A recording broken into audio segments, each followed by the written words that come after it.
Bonjour, aujourd'hui nous avons le plaisir de recevoir Patrick Artus dans le cadre du salon Invest. Donc, le chef économiste de Natixis va nous répondre sur des questions essentiellement monétaires qui sont ses spécialités. Bonjour Patrick Artus. Bonjour.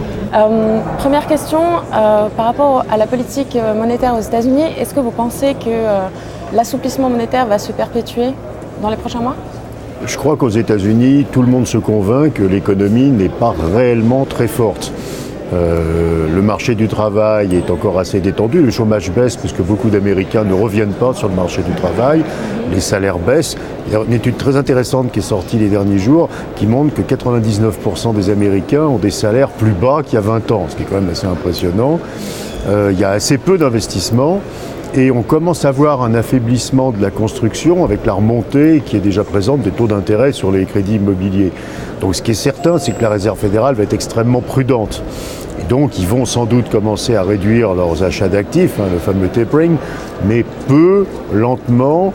Et en plus, il faut se rendre compte qu'il y a toujours énormément de liquidités et que ça n'aura probablement aucun effet sur les taux d'intérêt. Donc il me semble que les marchés financiers se sont fait peur pour pas grand-chose au sujet de la Réserve fédérale. Plutôt du côté européen cette fois-ci, quelle est votre opinion sur l'union bancaire par rapport aux réticences qu'a pu émettre l'Allemagne et l'idée que cette union bancaire permettrait de résoudre davantage les prochaines crises et de les anticiper ?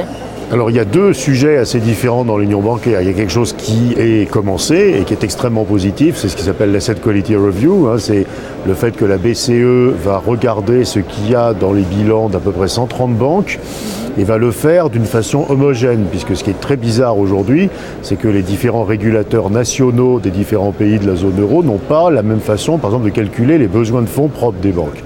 Donc on va avoir une vision extérieure, indépendante, transparente et homogène de la situation des banques, de leurs pertes, de leurs besoins de provisionnement, de leurs besoins de fonds propres.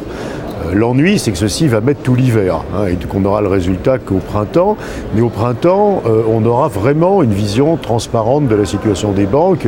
Quelles banques vont bien, quelles banques ont encore besoin d'argent frais. Et ceci est quand même extrêmement positif puisqu'on a quand même toujours un problème de transparence sur la situation des banques européennes. Alors le débat après porte sur que fait-on si on découvre qu'une banque va très mal. Alors vous savez qu'on est dans une procédure maintenant de bail-in, c'est-à-dire que les États n'ont plus le droit d'aller au secours des banques avant qu'on ait pris l'argent des actionnaires, restructuré les dettes obligataires.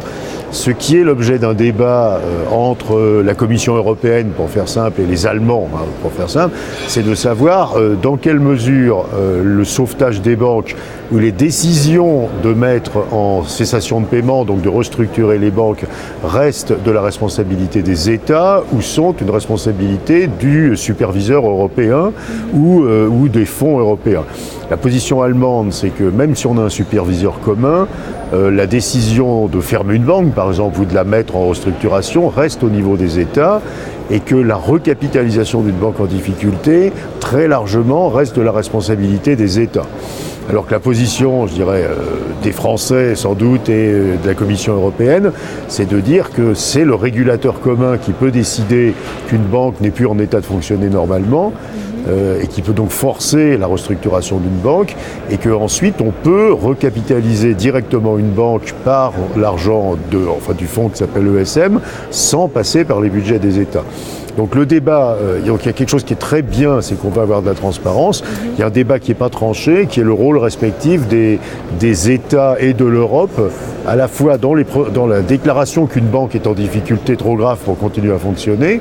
Il y a beaucoup de pays qui n'aiment pas l'idée qu'un régulateur européen va dire « mais ta banque, il faut la fermer ». Je dirais, il préfère que ça reste au niveau des États. Et puis ensuite, savoir si on peut disposer pour une partie importante d'argent européen directement pour venir au secours de certaines banques, ou si ici aussi les États doivent continuer à jouer le rôle dominant. Donc ça n'est pas encore tranché.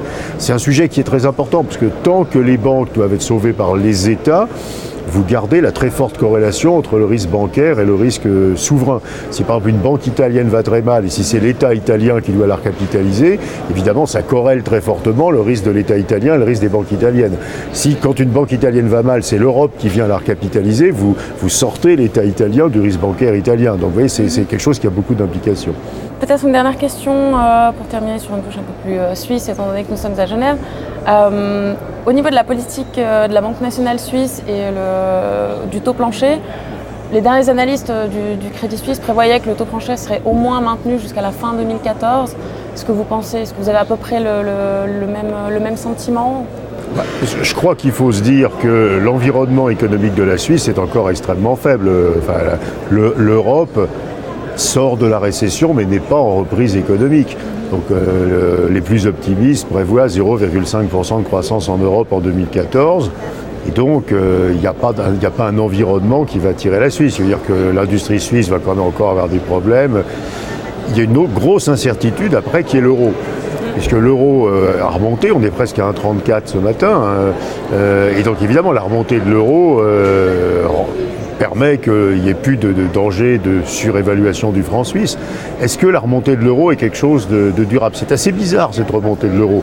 À la limite, le message des marchés financiers, c'est qu'ils trouvent la reprise européenne plus convaincante que la reprise américaine. Ce qui est quand même complètement farfelu, quoi. Je veux dire, la reprise américaine, on peut discuter que c'est peut-être pas aussi formidable que ça sur le marché du travail, mais enfin, il y a une reprise. Au pire, il y aura 2% de croissance l'année prochaine et peut-être un peu plus. La reprise européenne, c'est complètement hésitant. C'est largement dû au fait que la plupart des États européens, cette année, ont arrêté d'améliorer leur déficit public. Mais l'année prochaine, ils vont recommencer. Les Pays-Bas ont annoncé hier qu'ils allaient serrer leur budget à partir de l'année prochaine à nouveau. Et donc, il n'y a pas vraiment de reprise européenne. Donc, le marché des changes donne une vue, je dirais, de la crédibilité relative de la reprise dans la zone euro, de la reprise américaine, qui est fausse. Donc, il y a un risque pour la Suisse qui serait un changement de perception de l'Europe et un réaffaiblissement de l'euro qui, évidemment, pourrait recoller le franc suisse sur un 20, quoi. Et normalement, c'est ça qui devrait se passer. Simplement, aujourd'hui, il y a cette espèce d'optimisme incroyable sur la zone euro qui, à mon avis, est assez irréfléchi. Je pense que les investisseurs ne réalisent pas que l'essentiel de la reprise économique dans la zone euro vient du fait que les gouvernements ont tous arrêté d'améliorer leur budget. Et que quand ils vont recommencer, l'économie européenne va à nouveau aller plus mal. Donc le franc suisse reste quelque chose qui il n'est pas définitivement décollé de sa borne inférieure. D'accord. Merci beaucoup, Patrick Artius.